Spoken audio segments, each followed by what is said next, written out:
সূরা ফালাক আর নাসের শানে নজুল হচ্ছে এই যে একবার রাসূল সাল্লাল্লাহু আলাইহি সাল্লামকে জাদু করা হয়েছিল। মারাত্মক ব্যাপার, আমাদের নবীকে জাদু করা হয়েছিল। জাদু সত্য, রাসূল সাল্লাল্লাহু আলাইহি সাল্লাম জাদুগ্রস্ত নিজেই হয়েছিলেন। ঠিক আছে, আর জাদু যে সত্য এর প্রমাণে কোরআনে অসংখ্য আয়াত আছে, অনেক আয়াত আছে। ওই মুসা আলাইহিস সালামের রাগ থেকে শুরু করে কিয়ামতের আগ পর্যন্ত জাদু থাকবে, এর অস্তিত্ব আছে। সমস্যা হচ্ছে এগুলো প্র্যাকটিস করা আমাদের জন্য হারাম। কেউ যদি জাদু প্র্যাকটিস করে, ইসলামের শরীয়ত অনুযায়ী তার শাস্তি কি জানেন? তাকে হত্যা করতে হবে, এটা তার শাস্তি। ইসলামিক স্টেটের যিনি প্রেসিডেন্ট থাকবেন তার আদেশে সেটা হবে। যেমন আমাদের মৃত্যুদণ্ড, ঠিক ওই রকম জাদুর শাস্তি মৃত্যুদণ্ড। যাই হোক, আমাদের নবীকে জাদু করা হয়েছিল, করেছিল এক ইহুদি মহিলা। ইহুদি মহিলা, তার মানে ইহুদিরা জাদুতে পাণ্ডিত্য রাখে। আজকের দিন পর্যন্ত ইহুদিরা জাদু প্র্যাকটিস করে, আজকের দিন পর্যন্ত। এবং তারা সায়েন্স বলে যত কিছু প্রচার করছে সব কিছু সায়েন্স নয়, এর পিছনে আছে সেহের বা জাদু।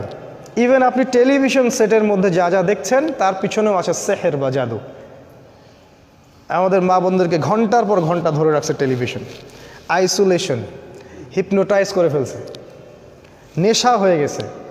অনেক রকম জাদু আছে, আমি জাদু নিয়ে 5টা খুতবা দিতে পারবো ইনশাআল্লাহ, কারণ আমার স্টাডিজ ওই বেসটাই জাদু, সেহের। এটার উপর ডক্টরেটও করা যায়, অনেক স্কলার এটার উপর ডক্টরেট করেছেন। আমি যেটা বলছিলাম যে রাসূল সাল্লাল্লাহু আলাইহি সাল্লামকে জাদুগ্রস্ত করা হয়েছিল, একজন ইহুদি মহিলা জাদু করেছিলেন তার মাথার চুল দিয়ে। তার চিরুনি থেকে মাথার চুল কোনোভাবে সে চুরি করেছিল বা কোনোভাবে ম্যানেজ করেছিল, করে সেখানে সে কুফুরি কালাম এবং মন্ত্রতন্ত্র পড়ে ফু দিয়েছিল। ফু দিয়ে সেখানে 11টা গিট দিয়েছিল, 11টা গিট দিয়েছিল। খেয়াল করে দেখবেন সূরা ফালাক আর নাসের মধ্যে 11টা আয়াত আছে, দুইটা মিলে 11টা আয়াত আছে। আচ্ছা, এই যে জাদুটাকে করা হলো, ইহুদি মহিলা জাদু করলো। আর এটা বলে রাখি যে তাকে সারা জীবন ইহুদিরা কষ্ট দিয়েছে, আর আজ পর্যন্ত আমাদের সবচেয়ে বড় শত্রু ইহুদিরাই।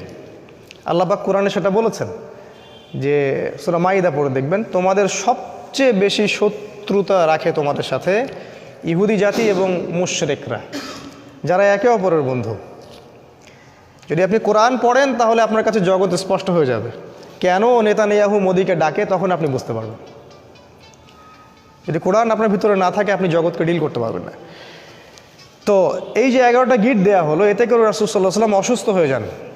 যখন জাদু করা হয় কারো প্রতি, সে অসুস্থ হয়ে যাবে। ইভেন সবচেয়ে পরহেজগার মানুষও জাদুগ্রস্ত হতে পারে, আপনি আমি যে কেউ হতে পারি। যারা ইসলামী বিধান পালন করেন না, কোরআনের সাথে সম্পর্ক কম বা নাই, হারাম রিজিকের সাথে সম্পর্ক আছে, যারা সুদ খাচ্ছেন, গান বাজনা করতেছেন, যারা বাদ্যযন্ত্রের সাথে সম্পর্কিত, যারা অশ্লীল টিভি মুভি এগুলো দেখছেন, এদের জাদুগ্রস্ত হওয়ার সম্ভাবনা 95%। একবার জাদুগ্রস্ত হয়ে গেলে তাকে রিকভার করা খুবই ডিফিকাল্ট। এই জন্য ইসলাম এই প্রোটেকশনগুলো দিয়েছে, কারণ একবার জাদুগ্রস্ত হয়ে গেলে এটাকে সলভ করা খুবই ডিফিকাল্ট। কারণ জাদু জিনের সহযোগিতা ছাড়া হয় না। যারা জাদু করে তারা জিনকে তাবে করে। আপনারা কিন্তু কোরআন পড়লে দেখবেন আল্লাহ পাক বলেছেন জাহান্নামের ইন্ধন হবে মানুষ আর জিন, যারা একে অপরকে সহযোগিতা করত। আজ পর্যন্ত কিছু মানুষ আছে এই পৃথিবীতে, আপনার আশপাশেও, যারা জিনের সহযোগিতা নিয়ে বিভিন্ন কুফুরি কালাম তন্ত্রমন্ত্র করে। এবং গ্রামাঞ্চলে এটার প্রচলন অনেক বেশি। ঠিক আছে, ইভেন এখন শহরেও এগুলো ঢুকে পড়ছে। প্রেমের জোড়া দেওয়ার জন্যে, বাড়ির বরকতের জন্যে, স্বামী স্ত্রীর সম্পর্ক উন্নয়নের জন্য বিভিন্ন কাজে এগুলো করা হচ্ছে। এবং আমাদের দেশে কবিরাজের সংখ্যা তো অভাব নাই। আর যেহেতু এগুলো সম্পর্কে আমরা জানি কম, আমরা কিছু হইলেই ওদের কাছে দৌড়াই। এই সুযোগটা ওরা আমাদের কাছ থেকে নেয়, নিয়ে সে এদিক থেকেও টাকা খায়, ওদিক থেকেও টাকা খায়। শয়তান, এক কথায় শয়তানের চেলাপেলা এগুলা। তো আল্লাহ রসুলকে ইহুদিরা জাদু করেছিল। এবং আপনারা জানেন কি না যে ইহুদিরা তাকে হত্যা করারও চেষ্টা করেছিল, তার খাবারের মধ্যে বিষও দিয়েছিল। যে জাতি আমাদের নবীকে হত্যা করতে পারে এবং যে জাতি অসংখ্য নবীকে আগে হত্যা করে আসছে, কিভাবে আমরা ভাবলাম যে তারা আমাদের বন্ধু? অথচ আল্লাহ কোরআনে বলছেন তারা কখনো তোমাদের কল্যাণ চায় না, তারা ভিতরে যেটা গোপন করে সেটা আরও বেশি ভয়ঙ্কর।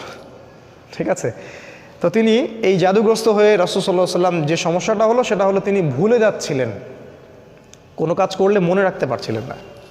এমনকি তিনি তার স্ত্রীর কাছে গিয়েছেন কি না সেটাও মনে রাখতে পারছিলেন না।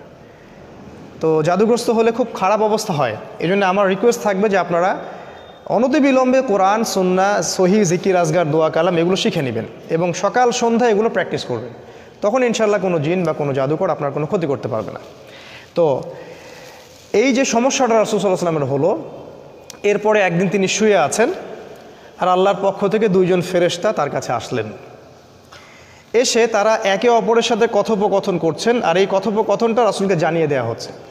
একজন ফেরেশতা আরেকজন ফেরেশতাকে বলছেন, এই ব্যক্তির কি হয়েছে? ওই ফেরেশতা জবাব দিচ্ছেন যে তাকে জাদু করা হয়েছে। আবার ইনি বলছেন, কে জাদু করেছে? মানে কথোপকথনের মাধ্যমে তাকে মেসেজ দেওয়া হচ্ছে। উনি বলছেন যে অমুক মহিলা জাদু করেছে। তিনি বলছেন জাদু কি দিয়ে করা হয়েছে? উনি বলছেন জাদু চুল দিয়ে করা হয়েছে। ইনি বলছেন জাদু উপকরণ কোথায় আছে?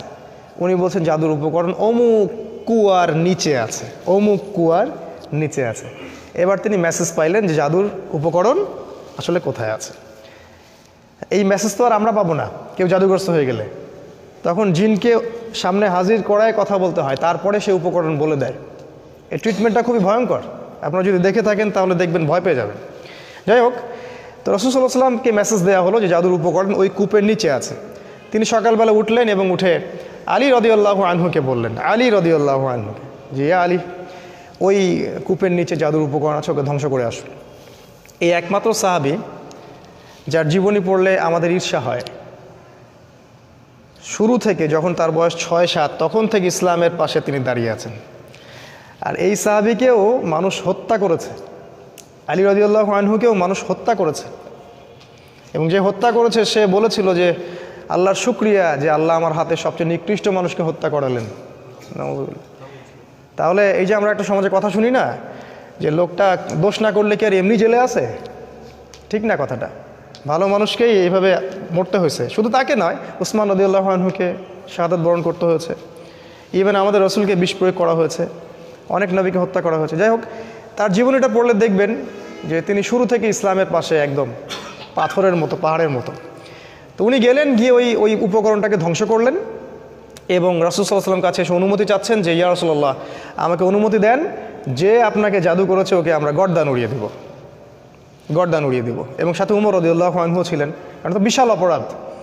ইসলামিক স্টেটের যিনি ডিপার্টমেন্ট অফ প্রেসিডেন্ট, তাকে আপনি জাদু করেছেন। এখন তো ইসলামিক স্টেটের বা একটা দেশের কাউকে যদি সামান্য একটা ওয়ার্ডও বলা হয় তাহলে তো তার অবস্থা খারাপ, আর সেটা তো বিশাল ব্যাপার। কিন্তু আমাদের নবী মুহাম্মদ সাল্লাল্লাহু আলাইহি ওয়াসাল্লাম ছিলেন মানবতার মুক্তির দূত। তিনি বললেন যে আমি ওই মহিলাকে মাফ করে দিলাম। তিনি বললেন আমি ওই মহিলাটাকে মাফ করে দিলাম। কারণ এই যে ঘটনাটা ঘটলো, এটা আসলে কাদের জন্য ঘটলো জানেন? তার উম্মার জন্য ঘটলো। এই ঘটনাটার মধ্য দিয়ে আল্লাহ পাক আমাদেরকে 2টা সূরা দিলেন, যাতে কিয়ামত পর্যন্ত মানুষ এই সব সমস্যা থেকে বেঁচে থাকতে পারে। এটা আল্লাহর হিকমা, প্রজ্ঞা। আল্লাহ পাক ইউসুফ আলাইহিস সালামকে জেল খাটাইছেন, খাটান নাই? ইউসুফ আলাইহিস সালামের ওই জেলে যাওয়ার বদৌলতে লক্ষ লক্ষ মানুষ দুর্ভিক্ষ থেকে বেঁচে গেছে, বেঁচে যায় নাই? এই হলো আল্লাহর হিকমা। মাঝে মাঝে যে বিপদগুলো আমাদের হয় এর পিছনে কোনো না কোনো কল্যাণ, খায়ের থাকে, যেটা আমরা বুঝতে পারি না। রাসূল সাল্লাল্লাহু আলাইহি ওয়াসাল্লাম তাকে মাফ করে দিলেন এবং তখন সূরা ফালাক এবং নাস নাজিল হলো একসাথে নাজিল হলো এবং তিনি তিলাওয়াত করছিলেন একটা একটা করে আয়াত, আর ওই একটা একটা করে গিট খুলে যাচ্ছিল। ঠিক আছে, এই হলো এর শানে নজুল বা নাজিলের প্রেক্ষাপট। এবার আসেন এর ফজিলত 2টা বলি। সূরা নাস এবং ফালাকের স্পেশাল কিছু ফজিলত আছে। যেমন একটা হলো, যে ব্যক্তি, একটু মনোযোগ দিয়ে শুনবেন, যে ব্যক্তি সূরা ফালাক, সূরা নাস এবং সূরা ইখলাস, এই 3টা সূরা সকালে এবং সন্ধ্যায় 3বার করে পড়বে, যদি সকালে পড়ে সন্ধ্যা পর্যন্ত যাবতীয় হঠাৎ বিপদ থেকে বেঁচে থাকবে। হঠাৎ বিপদ, ধাপাস করে কোনো বিপদে পড়বে না ইনশাআল্লাহ। আপনি খেয়াল করে দেখবেন, সব পরিবারে যাচ্ছে মাইক্রো নিয়ে বিয়ে খাইতে, ডেট, স্পট ডেট, তাই না? হঠাৎ করে দেখবেন সকালে ঠিক মতো আসছে, হঠাৎ স্ট্রোক নাই। হঠাৎ বিপদ ইনশাআল্লাহ সে পড়বে না। যে ব্যক্তি সকালে 3বার করে সূরা ফালাক, সূরা নাস, সূরা ইখলাস পড়বে। আর বিশ্বাস করেন এই কাজগুলো আমাদের চাচাদের বয়সী যারা আছেন ওনাদেরকে শেখাতে হয় না, আমাদেরকেই শেখাতে হয়, তাদেরকে শেখাতে হয় না, তারা এগুলো আগেই থেকে জানেন। আবার যে ব্যক্তি সন্ধ্যাবেলা সূরা ফালাক, সূরা নাস এবং ইখলাস 3 বার করে পড়বে, সারা রাত যাবতীয় ক্ষতি থেকে সে বেঁচে থাকবে ইনশাআল্লাহ। এই হলো একটা বড় ফজিলত।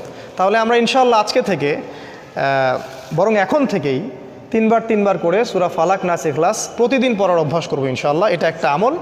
দ্বিতীয় একটা ফজিলত হচ্ছে ঘুমানোর পূর্বে যখন বিছানায় যাবেন, অনেকগুলো সুন্নাহ আছে, বিছানা ঝেড়ে নিতে হবে, লাইটস অফ করা, প্রয়োজনে পারলে ওযু করবেন, আয়াতুল কুরসি পড়বেন, তাসবিহ তাহলিল করবেন, পারলে সূরা মুলক পড়বেন।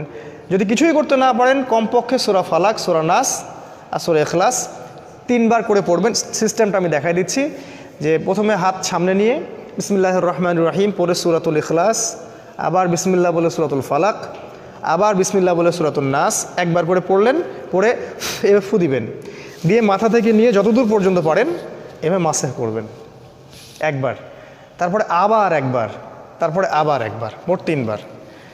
3 বার কেন, এটা আমি এখন এসে বুঝতে পারছি কেন 3 বার, স্টুডেন্ট লাইফে বুঝতে পারি নাই। আসলে কোরআন এবং সুন্নাহর এত জ্ঞানের সমুদ্র যেখানে আমরা হাবুডুবু খাচ্ছি, আসলে কোনো কুলকিনরাও খুঁজে পাচ্ছি না যে আসলে কি সলিউশন দিব। তাই যতই জানি ততই মনে হয় যে আমি কিছুই জানি না।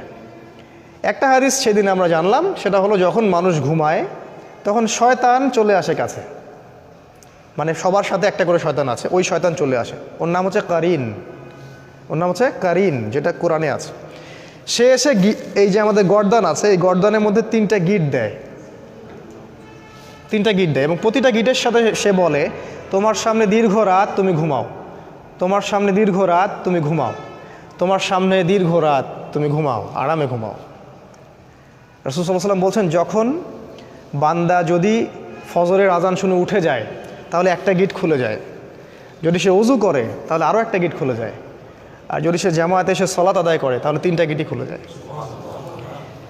আর যদি এটা কাজ, এই 3টা কাজ আমরা না করি, সকাল 8টা 9টা 10টায় উঠি, তাহলে 3টা গিট নিয়েই সকাল করবে সে। তাহলে চিন্তা করেন তার সারা দিনটা কেমন যাবে। আর হয়তো এই কারণেই রাসূল সাল্লাল্লাহু আলাইহি ওয়াসাল্লাম 3 বার করে মাসেহ করেছেন, যাতে করে শয়তানের প্রভাবটা কম হয়। এটা একটা রিজন, এটা একটা ফজিলত। আর আমি যেই কথাগুলো বলছি, এই যে ফু দিয়ে মাসেহ করা, আবার গিটের কথা, আমাদের মডার্ন সো কল্ড এই যে ওয়েস্টার্ন সিভিলাইজেশন এবং সায়েন্স এগুলোকে অস্বীকার করে, এবং এই কথাগুলো আমাদের স্কুল কলেজের প্রফেসররা শুনলে হাসবে। আপনারা ডিসাইড করবেন যে আপনারা কোরআনকে ফলো করবেন নাকি ওয়ান আইট পিপলদেরকে ফলো করবেন। তবে হ্যাঁ, এটাও বলি, যদি আজকে বা আগামীকাল আমরা দেখি যে ডিসকভারি চ্যানেল বা ন্যাশনাল জিওগ্রাফি তারা বলছে যে আমরা নতুন একটা তথ্য পাইছি, কি সেই তথ্য, মানুষ যখন ঘুমায় তখন এই হয়, এটা হয়, সেটা হয়, একজন সত্তা এসে গিট দেয়, হ্যাঁ, তারপরে আরেকটা কি জানি বললাম, এই যে যখন মানুষ ভালো কোনো কালাম পড়ে ফু দেয় তখন শরীর ভালো ফিল করে, একটা নাম দিয়ে দিল কঠিন একটা মেডিকেল সায়েন্সের কোনো নাম, তখন মানুষ ঠিকই বিশ্বাস করবে, অবশ্যই বিশ্বাস করবে। কিন্তু এখন এটা মানুষ অনেকেই বিশ্বাস করে না। এটাকে বলা হয় তাদের ইবাদত করা। মানে তারা যদি বলে যে অমুক গ্যালাক্সির দূরে একটা গ্রহের সন্ধান পাওয়া গেছে, যে গ্রহটা হীরা দিয়ে তৈরি, যেখানে সোনার গাছ আছে, হ্যাঁ, সেখানে অন্য গ্রহের কিছু প্রাণী আছে, সবাই এক বাক্যে বিশ্বাস করবে। আমি চ্যালেঞ্জ করলাম, এক বাক্যে বিশ্বাস করবে পরের দিন। কিন্তু আল্লাহ কোরআনে বলছেন যে অমুক জান্নাত রেডি রাখছে, যেটা হীরা দিয়ে তৈরি, সোনা দিয়ে তৈরি, এখানে এটা আছে, সেটা আছে। এরা বলবে এটা তো অলিক গাল গল্প বলতেছে, এটা তো ব্যাকডেটেড কোরআন, আনসিভিলাইজড পিপলদের কাজ। তো এতে ধোকায় পড়বেন না, এটা দাজ্জাল, যেটা আপনাদেরকে ওয়ান আইড বানাচ্ছে, এক চোখা বানাচ্ছে। তাদের দৌড় এখন পর্যন্ত ওই পর্যন্ত যায়নি যেটা আল্লাহ রাব্বুল আলামিন 1400 বছর আগেই নাজিল করেছেন। এই ইয়াকিনটা না থাকলে ঈমান শেক করবে। তারপর এই হলো আপনার ফজিলত, কয়েকটা বলো। আরেকটা ফজিলত হচ্ছে এই যে আমরা ফরজ সালাত পড়ি, প্রত্যেক ফরজ সালাতের পরে রাসূল সাল্লাল্লাহু আলাইহি ওয়াসাল্লাম একবার করে সূরা ফালাক, সূরা নাস এবং ইখলাস পড়তেন। এটা একটা, এই কাজগুলো করলে যেটা হবে সেটা হলো এই, যদি সূরা ফালাক, নাস, ইখলাস আপনি শোয়ার সময় পড়েন, সকালে সন্ধ্যায় পড়েন, আর এই যে প্রত্যেক ফরজ সালাতের পরে পড়েন, আপনি অনেকগুলো বেনিফিট পাবেন। সেগুলো কি? 1 নাম্বার হচ্ছে আপনি দৃশ্য অদৃশ্যের অনেক বিপদ আপদ থেকে বেঁচে থাকবেন। 2 নাম্বার হচ্ছে আপনি হঠাৎ করে বিপদে পড়বেন না। 3 নাম্বার হচ্ছে এই কোরআন আপনার জন্য পরকালে সুপারিশ করবে, এটা সবচেয়ে বড়, কারণ কোরআনের সাথে আপনার সম্পর্ক আছে, এ আপনাকে পরকালে সুপারিশ করবে। তাছাড়া চোখ লাগা থেকে আপনি বেঁচে থাকবেন, বদ নজর থেকে বেঁচে থাকবেন। এগুলোর প্রত্যেকটার অস্তিত্ব ইসলাম অস্বীকার করেনি, প্রত্যেকটাই স্বীকার করেছে। রাসূল সাল্লাল্লাহু আলাইহি ওয়াসাল্লাম বলেছেন, ইন্নাল আইনাল হক, মানুষের বদ নজর সত্য। আপনার ছেলের স্বাস্থ্য খুব ভালো, এক জায়গায় নিয়ে গেলেন, মানুষ দেখলো বাহ আপনার ছেলে তো অনেক সুস্বাস্থ্যের অধিকারী, দেখবেন পরের দিন অসুস্থ হয়ে গেছে। ব্যবসা করতেছেন খুব সুন্দর, অনেকে আসতেছে, বাহ ভাই ভালোই তো ব্যবসা খাড়া করছেন, দেখলেন কলাপস করে গেল। চোখের বদনজর সত্য। এর দলিল সূরা কাহফের মধ্যে আছে, যদি কারো কিছু ভালো লাগে তখন বলতে হবে মাশাআল্লাহ, খুব সুন্দর, সুবহানাল্লাহ, চমৎকার, আলহামদুলিল্লাহ, আল্লাহ পাক দিয়েছেন। এই কথাগুলো প্র্যাকটিস করবেন, এই সংস্কৃতিগুলো আপনাকে চোখ লাগা থেকে বাঁচাবে। এগুলো তো আমাদের স্কুল কলেজ বিশ্ববিদ্যালয়ে শেখানো হয় না। চোখ লাগাবার কী জিনিস? ওরা বলবে এটা ব্যাকডেটেড মানুষের কাজ, এটা কুসংস্কার, এটা হচ্ছে গোড়া মুসলিমদের কথা।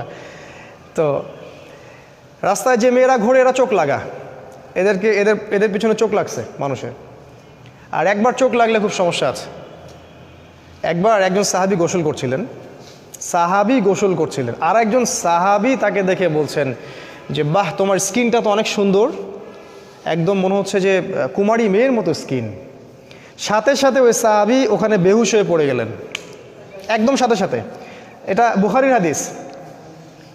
রাসূল সাল্লাল্লাহু আলাইহি ওয়াসাল্লাম ওই সাহাবীকে ডাকলেন, ডেকে বললেন যে তুমি কি তোমার ভাইকে মারতে চাও? তিনি বললেন আমি আবার কখন মারতে চাইলাম, আমি তো বললাম যে তার স্কিনটা অনেক সুন্দর, সে তো সুন্দর, আমি তো প্রশংসা করলাম। তখন তিনি বললেন যে কেন তুমি কল্যাণের বা বরকতের দোয়া করলা না? মাশাআল্লাহ ভাই তোমার স্কিনটা অনেক সুন্দর, মাশাআল্লাহ, আলহামদুলিল্লাহ, বারাকাল্লাহু ফিক, এগুলো কেন বললা না? তখন ওই সাহাবীকে গোসল দেয়া হলো এবং ওই গোসলের পানি দিয়ে এই সাহাবীকে গোসল দেয়া হলো, তারপরে ইনি সুস্থ হলেন। তখন রাসূল বলেছেন ইন্নাল আইনাল হক, চোখের বদনজর সত্য। তো যাই হোক, এই হলো সূরা ফালাক নাসের কিছু ফজিলত, অনেক ফজিলত, এটা সব বলে শেষ করা যাবে না। এখন আমরা আসছি শুধুমাত্র এর শাব্দিক অর্থগুলো আপনাদেরকে একটু শেয়ার করে শেষ করবো ইনশাআল্লাহ। সূরা ফালাক আর নাস একসাথে আমি আগে অনুবাদ করে দিচ্ছি আপনাকে।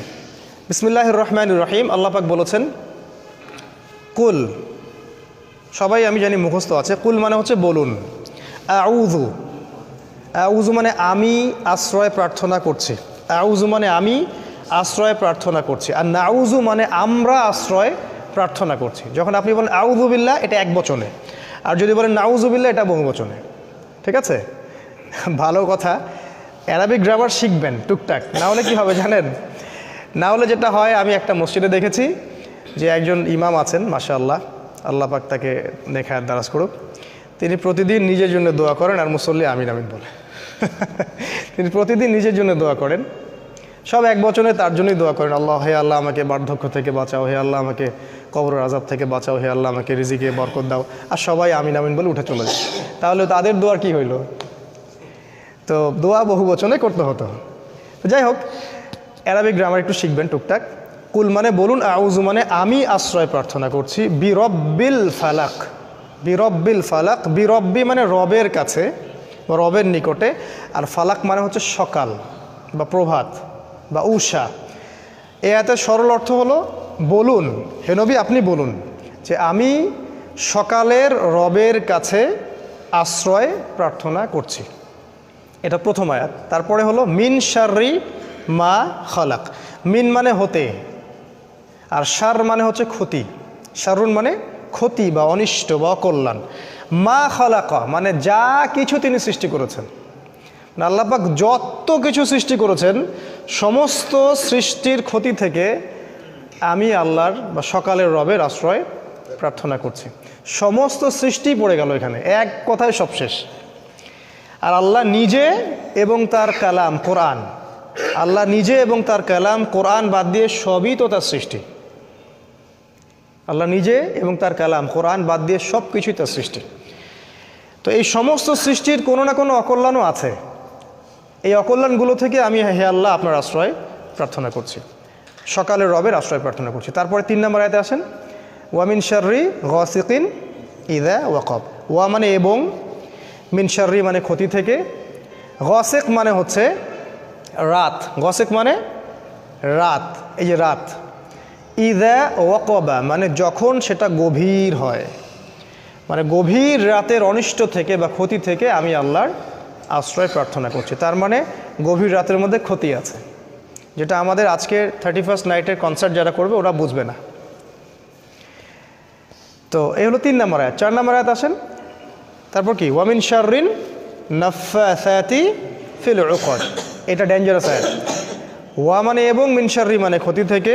এই যে নাফাসাত এই শব্দটার অর্থ হচ্ছে জাদু করিনি মহিলারা। যত মহিলারা জাদু করে, আর জাদুর সাথে মহিলার সম্পর্ক আমি বললাম শুরুতে, জাদুর সাথে ম্যাক্সিমাম সময় মহিলাদের সম্পর্ক থাকে। বেশিরভাগ মহিলারাই জাদু করে, সাধারণত জাদু চর্চা করে, প্র্যাকটিস করে।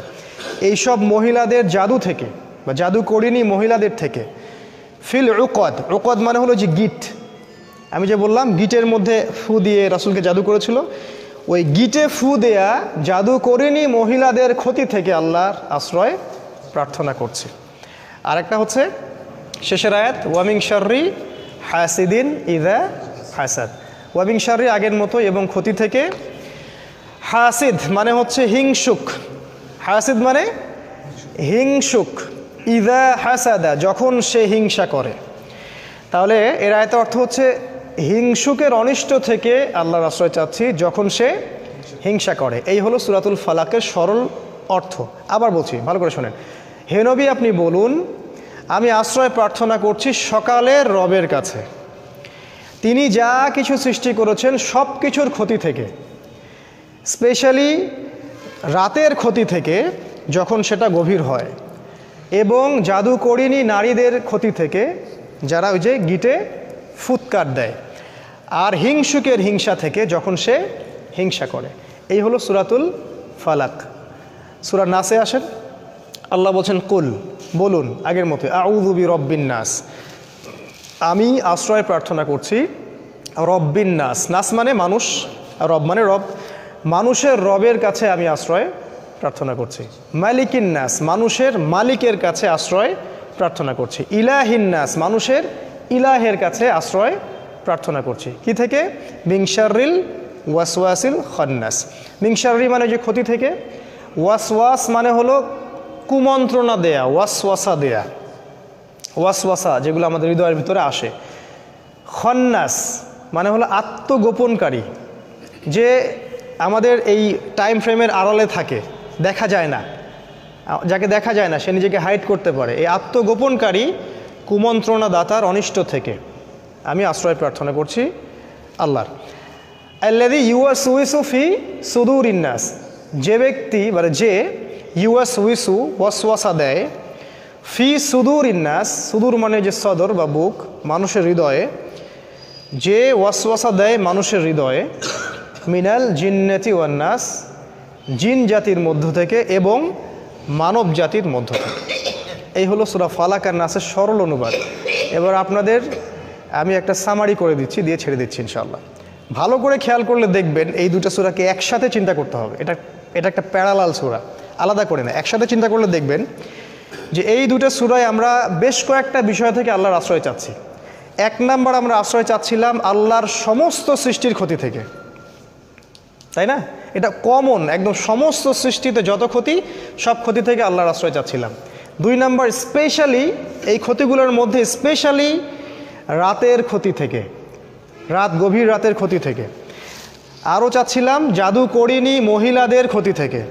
আরও চাচ্ছিলাম হিংসা এবং হিংসুকের অনিষ্ট থেকে। 4টা স্পেশাল। আর সূরা নাসে গিয়ে আরও আছে, সূরা নাসে একটা এক্সট্রা, সেটা হলো যে খন্নাস হৃদয়ে ওয়াসওয়াসা দেয় তার ক্ষতি থেকে। এই 5টা স্পেশাল জিনিস থেকে আল্লাহর আশ্রয় চাচ্ছি এই 2টা সূরায়। কিন্তু কেন?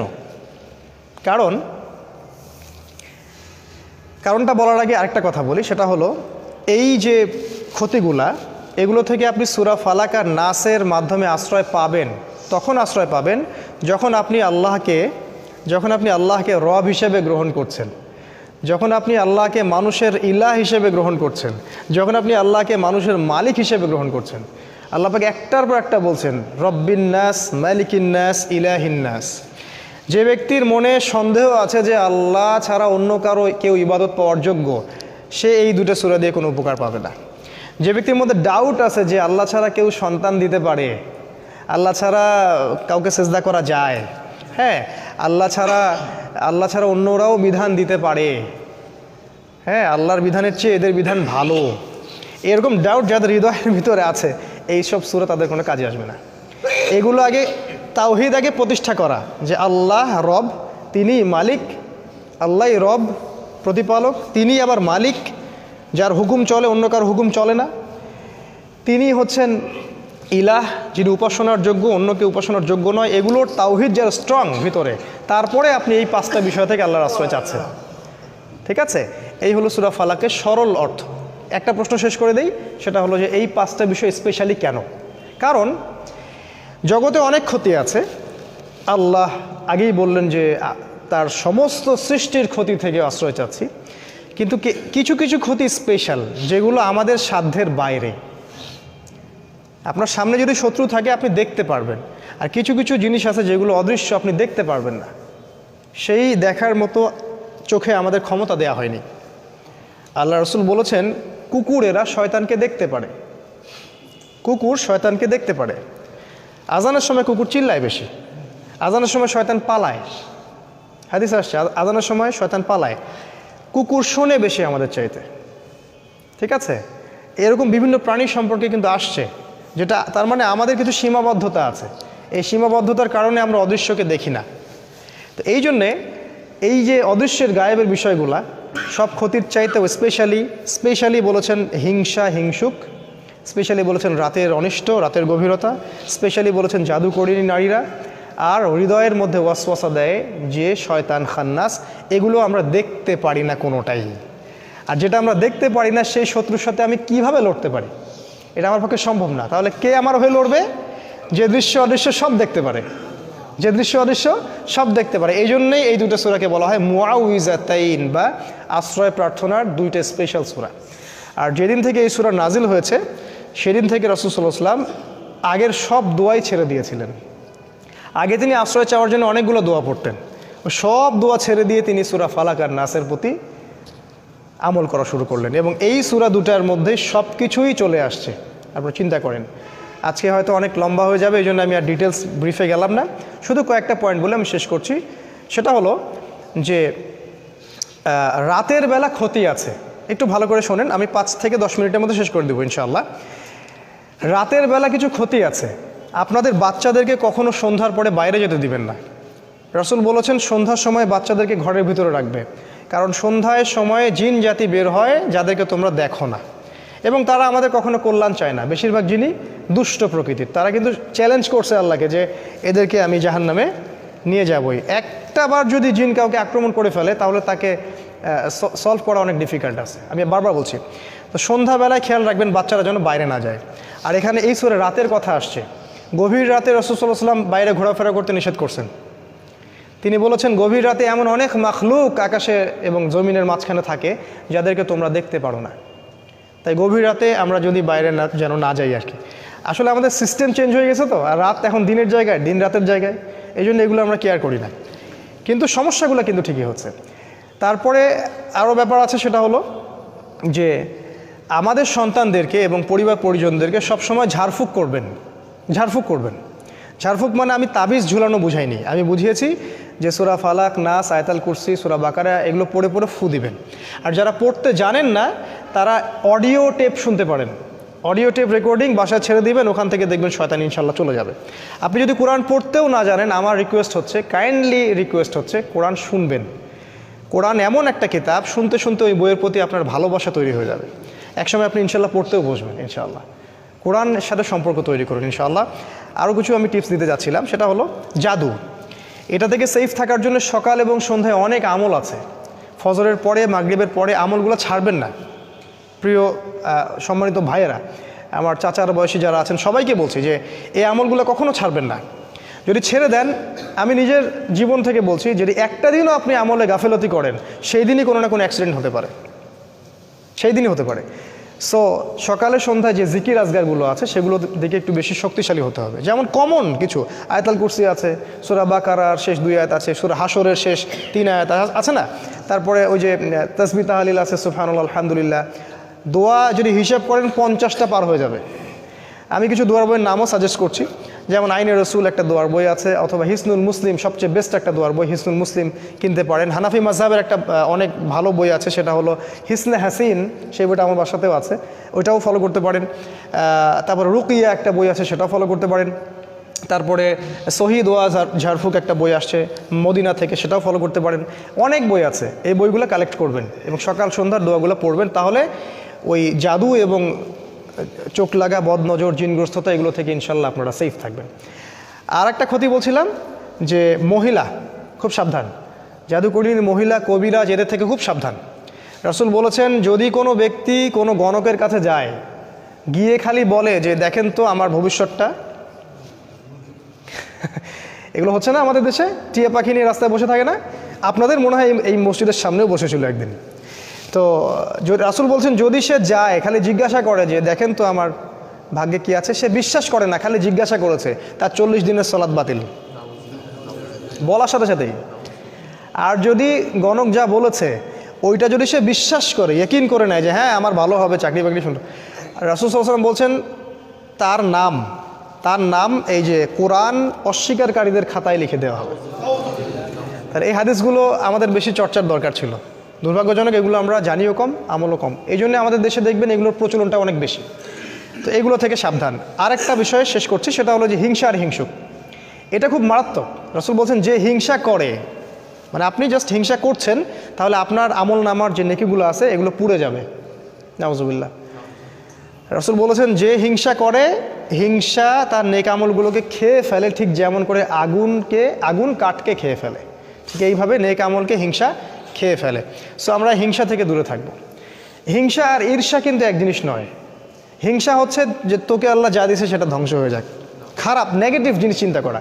আর ঈর্ষা হচ্ছে যে আমিও যদি ওই লোকটার মতো আল্লাহর পথে দান করতে পারতাম, আমিও যদি ওই লোকটার মতো আল্লাহর পথে মানুষকে দাওয়াত দিতে পারতাম বা ভালো কিছু বলতে পারতাম, আমি কোরআনে জ্ঞান পাইতাম, এগুলো ঈর্ষা জায়েজ। আল্লাহ রাসূল বলছেন, দুইজন ব্যক্তির ক্ষেত্রে ঈর্ষা জায়েজ। যাকে আল্লাহ সম্পদ দিয়েছেন এবং সে দিন রাত আল্লাহর পথে খরচ করে, এই ব্যক্তিকে দেখে ঈর্ষা করা জায়েজ, যে আল্লাহ আমাকে দিলে আমিও ইনশাল্লাহ করতাম। আরেক ব্যক্তিকে দেখে জায়েজ, সে ব্যক্তির কাছে জ্ঞান আছে, কোরআন সুন্নাহর জ্ঞান আছে এবং সেই জ্ঞান দিয়ে সে মানুষকে ভালো কিছু শেখায়, এটা তার জন্য ঈর্ষা করা জায়েজ। আর হিংসা অন্য জিনিস, নেগেটিভ থট, সেটা হচ্ছে মানুষকে তোরটা ধ্বংস হয়ে যাক, এটা ঈর্ষা, হিংসা। আরেকটা হলো হিংসুক, এটা থেকে খুব সাবধান। আপনি হয়তো ঈর্ষা করছেন না, কিন্তু ঈর্ষার শিকার হতে পারেন।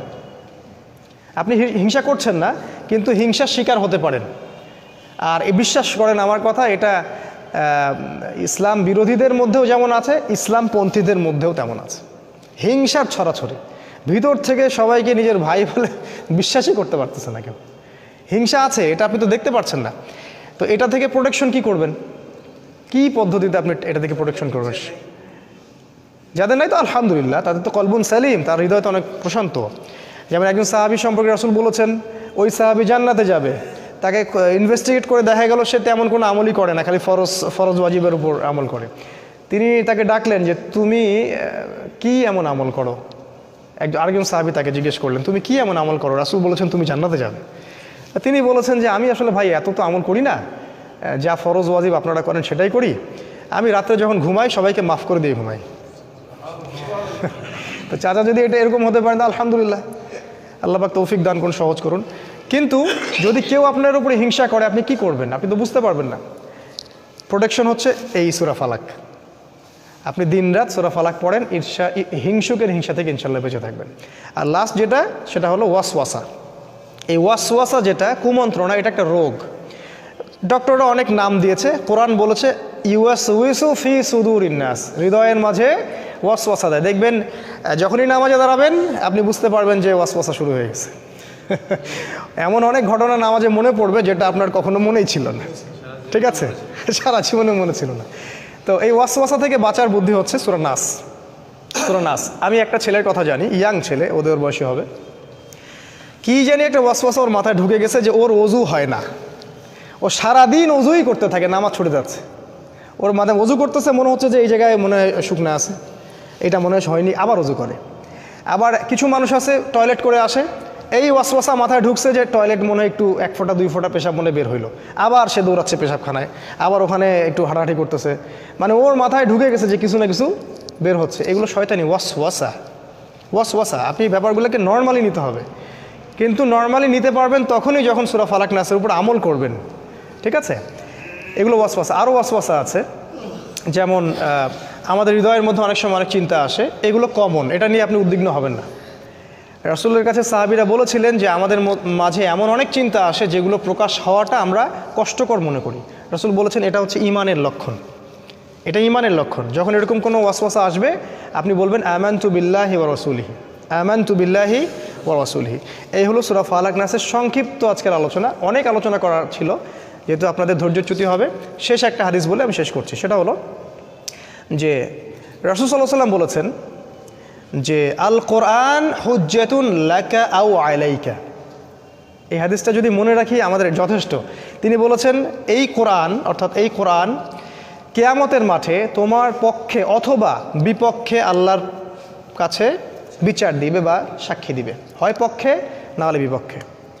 তাহলে এখন আমরা ঠান্ডা মাথায় ভাবি যে কি করলে কোরআন আমাদের পক্ষে সাক্ষী দিবে আর কি করলে আমাদের বিপক্ষে সাক্ষী দিবে। আর বিশ্বাস করেন, কোরআন যার বিপক্ষে সাক্ষী দিবে তার নাজাতের কোনো পথ নাই। আরেকটা হাদিস রাসূল সাল্লাল্লাহু আলাইহি ওয়াসাল্লাম বলেছেন ইন্নাল্লাহা ইয়ারফাউ বিহাদাল কিতাবি আকওয়ামান, আল্লাহ পাক বহু সম্প্রদায়কে এই বইয়ের দ্বারাই উন্নত করেন, মর্যাদামণ্ডিত করেন। ওয়া ইয়াদাউ বিল আখরিন, আর অসংখ্য সম্প্রদায়কে আল্লাহ পাক এই বই না মানার কারণেই অপদস্থ করেন। আল্লাহ পাক আমাদের সবাইকে কোরআনের কাছে ফিরে আসার তৌফিক দান করুন, আমাদেরকে এই ধারাবাহিকভাবে কোরআন শেখার আল্লাহ পাক তৌফিক দান করুন। আল্লাহ পাক কোরআনের মাধ্যমে আমাদের হায়াতে রিজিকে বারাকা দান করুন, আমাদেরকে দৃশ্য অদৃশ্যের সমস্ত বিপদ আপদ থেকে আল্লাহ পাক বাঁচিয়ে রাখুন। আমাদের বাচ্চা এবং নেক্সট প্রজন্মদেরকে আমরা যেন কোরআনের আলোয় আলোকিত করতে পারি এবং ওদেরকে শেখাতে পারি, সেই তৌফিক আল্লাহ পাক দান করুন। নিয়মিত কোরআন তেলাওয়াতের তৌফিক দান করুন এবং আল্লাহ পাক আমাদের হালাল রুজিকের পথ করে দিন। সূরা ফালাক এবং নাসের উপর আমল করার তৌফিক আল্লাহ পাক দান করুন। সবাই একটু দোয়া পড়ি। সুবহানাকা আল্লাহুম্মা ওয়া বিহামদিকা নাশহাদু আল্লা ইলাহা ইল্লা আনতা নাস্তাগফিরুকা ওয়া নাতুবু ইলাইক। আসসালামু আলাইকুম ওয়া রাহমাতুল্লাহ। যদি আপনাদের